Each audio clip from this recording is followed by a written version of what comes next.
दिल कर रहा था कि कोई मेरी प्यास बुझाए, लेकिन ऐसा कोई मेरी जिंदगी में था नहीं।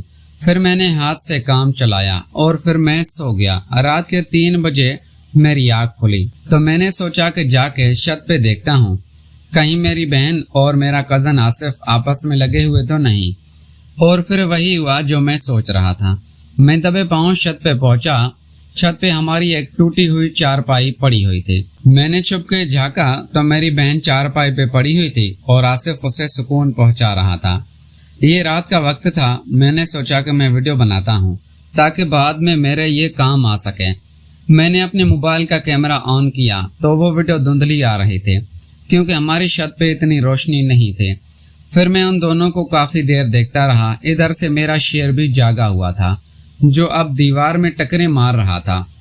फिर वो लोग जैसे ही फारिग होने लगे तो मैं भी ऊपर से एकदम पहुंच गया। मेरी बहन ने मुझे देखा तो एकदम भौंकला गई और अपना सब कुछ समेटने लगी। आसिफ भी वहां से भागने लगा। मैंने कहा, आसिफ रुक जाओ, रात काफी है, घर में शोर होगा, अम्मी अब्बू जाग जाएंगे और तुम्हें पता है कि कामरान गुस्से का तेज है। आसिफ रुक गया और मेरी बहन मेरी मिन्नतें करने लगी। दोनों मेरे पांव पड़ गए। मेरी बहन कहने लगी, भाई तुम्हें खुदा का वास्ता किसी को मत बताना। और आसिफ को भी। अब मैं एक तीर से 2 शिकार करना चाहता था। मेरे दिमाग में एक आइडिया आया कि क्यों ना मैं आसिफ की बहन का नाम अदीला था, वो भी बहुत खूबसूरत थी, उसके लिए आसिफ को ब्लैकमेल करूं।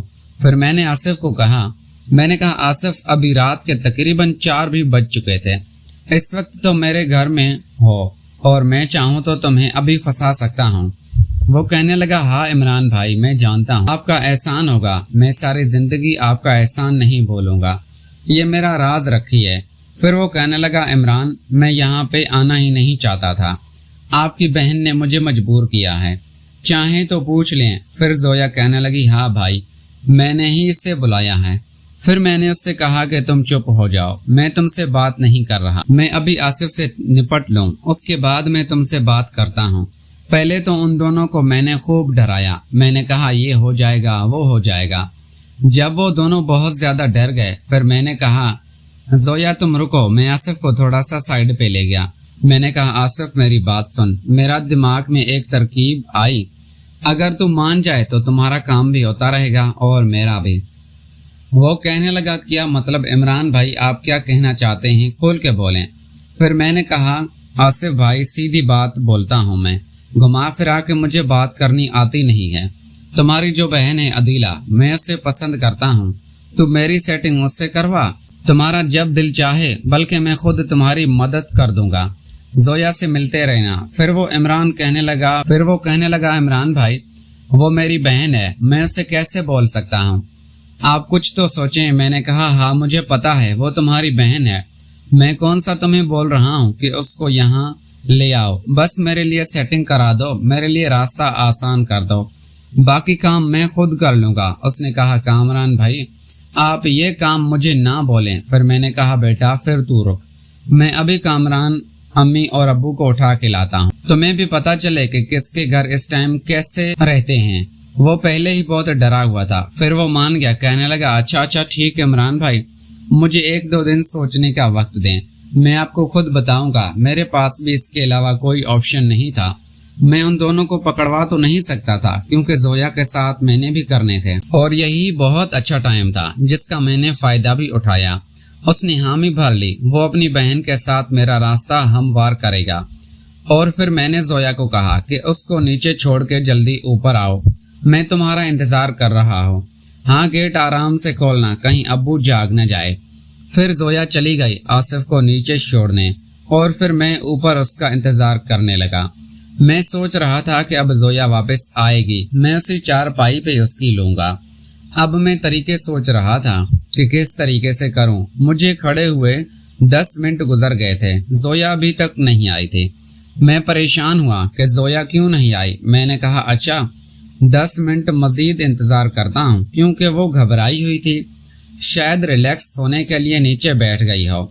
लेकिन मैं अभी आधा घंटा खड़ा रहा, वो नहीं आई। मैं समझ गया था जोया ने मेरे साथ गेम की है, वो आएगी भी नहीं। मुझे शदीद गुस्सा आ रहा था जोया पे।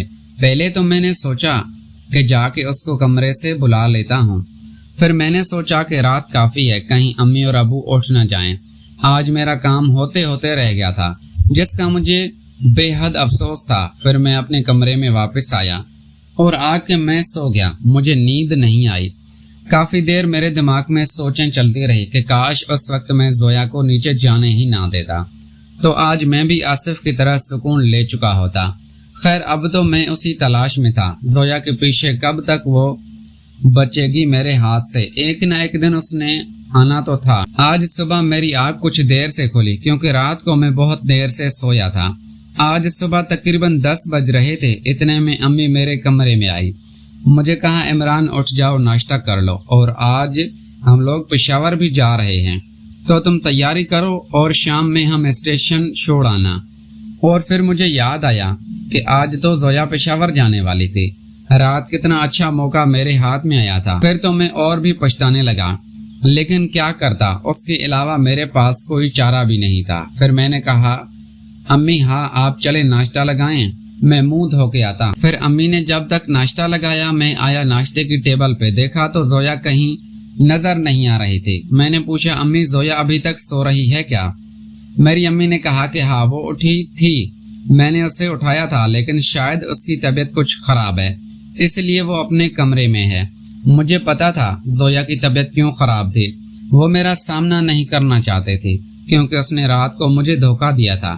خیر میں نے ناشتہ کیا اور امی نے مجھے کچھ ضروری سامان بتایا کہ یہ بازار سے لے آؤ۔ میں بازار گیا، وہ سامان لایا، واپس آیا، کامران اور زویا ایک ہی ساتھ صوفے پہ بیٹھے ہوئے تھے، آپس میں کچھ ہلکی سی سرگوشیاں کر رہے تھے۔ میں بڑا حیران ہوا کہ یہ آج تک تو ایک دوسرے سے چڑچڑے رہتے تھے، آج ایسا کیا ہوا؟ دونوں آپس میں راز کی باتیں کر رہے ہیں۔